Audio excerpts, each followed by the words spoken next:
आज की कहानी है दोस्तों संत और बिच्छू की कहानी। एक बार एक बाबा नदी के किनारे जा रहे थे। तभी उन्होंने देखा कि नदी में से एक कछुआ निकला और किनारे पर आ गया। वह कछुआ कुछ आगे बढ़ा ही था कि तभी एक बिच्छू भी उसी किनारे से उछला और कछुए की पीठ पर जा बैठा। वह कछुआ फिर से नदी के अंदर चला गया और तैरने लगा। यह सारा क्रियाकलाप वह बुजुर्ग बड़ी हैरानी से देख रहा था। उस दोनों को देखकर उस बुजुर्ग ने उन दोनों का पीछा करने का निर्णय किया। वह भी उनके पीछे नदी के किनारे किनारे चल दिए। कुछ दूर जाकर वह कछुआ नदी के दूसरे किनारे जाकर रुका। वह बुजुर्ग भी नदी पार कर उन दोनों से कुछ दूर जाकर खड़े हो गए। किनारे पर पहुंचते ही वह बिच्छू उस कछुए की पीठ से छलांग लगाकर दूसरे किनारे पर चढ़ गया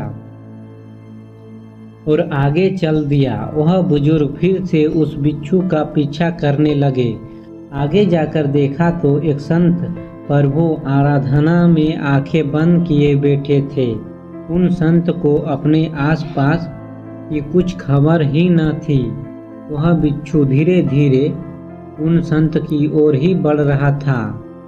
उस बिच्छू को उन बुजुर्ग ने उन संत की तरफ जाते देखा तो सोचा कि अगर यह उनको काटना चाहेगा तो मैं जल्दी से अपनी लाठी से इसे मार के उनको बचा लूँगा।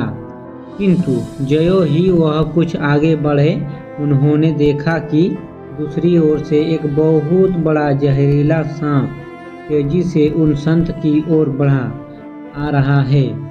जब तक वह सांप उनके पास पहुंचा तब तक वह बिच्छू भी वहां पहुंच गया।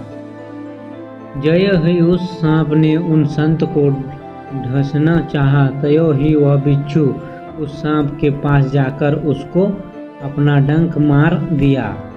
बिच्छू के जहर से वह सांप कुछ ही क्षण में अचेत हो गया। डंक मारने के बाद ही वह बिच्छू वहां से आगे की ओर बढ़ गया। कुछ समय बाद जब उन संत का ध्यान टूटा और उन्होंने वो आंखें खोली तब उन बुजुर्ग ने उन्हें सारा हाल बताया कि कैसे वो कछुआ उस बिच्छू को अपनी पीठ पर बिठाकर नदी के उस पार से इस पार लाया। फिर कैसे उस बिच्छू ने एक सांप से उनकी रक्षा की।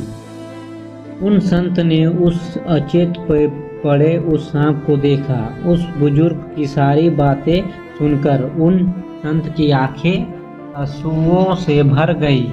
उन्होंने अपने हाथ जोड़कर अपने प्रभु को कोटि कोटि धन्यवाद किया। तभी प्रभु ने अपने भक्त से कहा, बस जब वो बुजुर्ग जो तुमसे परिचित थी नहीं था तुम्हें बचाने के लिए लाठी उठाने की सोच सकता है, फिर तू तो मेरी भक्त में लगा हुआ था, तो फिर तुझे बचाने के लिए मेरी लाठी कैसे तैयार न रहती। जब तू मेरी भक्ति में लगा हुआ है तब मैं तुम्हें अकेला कैसे छोड़ता। जो शुद्ध मन से बिना किसी शंका के मुझ पर अपूर्ण है उस सच्चे भक्त को मैं कभी अकेला नहीं छोड़ता।